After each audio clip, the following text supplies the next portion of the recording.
Aš esu Gabrielė, man 18 metų, gyvenu Kaune, esu moksleivė.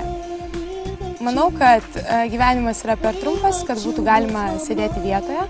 Šiuo metu aš užsiimu fotografiją, šokiais, daug skaitau, įvairios literatūros, mokinuosi, savo laisvalaikiu stengiuosi kuo daugiau keliauti, nes mėgstu pažinti naujus žmones ir jų kultūrą.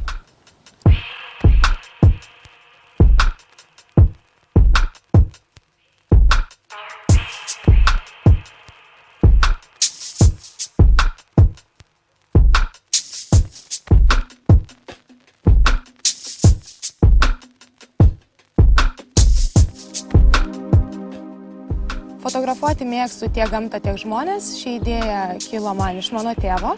Jis domisi fotografija, taip pat į tai įtraukė ir mane. Mėgstu fotografuoti gamtą, buvau Afrikoje, ten tėvui padėjau daryti fotosesiją. Taip pat fotografuoju žmonės, merginas, kurios yra drąsios, nori pasidaryti savo tam tikrą pramogą.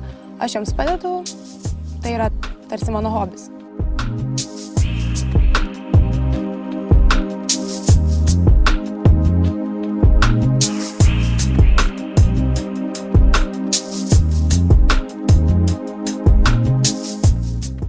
Konkurenčių aš neturiu, visą laiką užsiemu savo veiklą ir per daug nesidairau pusės, tačiau norėčiau palinkėti visom moterims bendrai.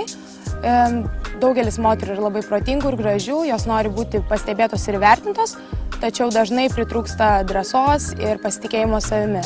Taip, kad to ir linkėčiau. Kuo daugiau drąsos, nebijoti save parodyti ir išreikšti.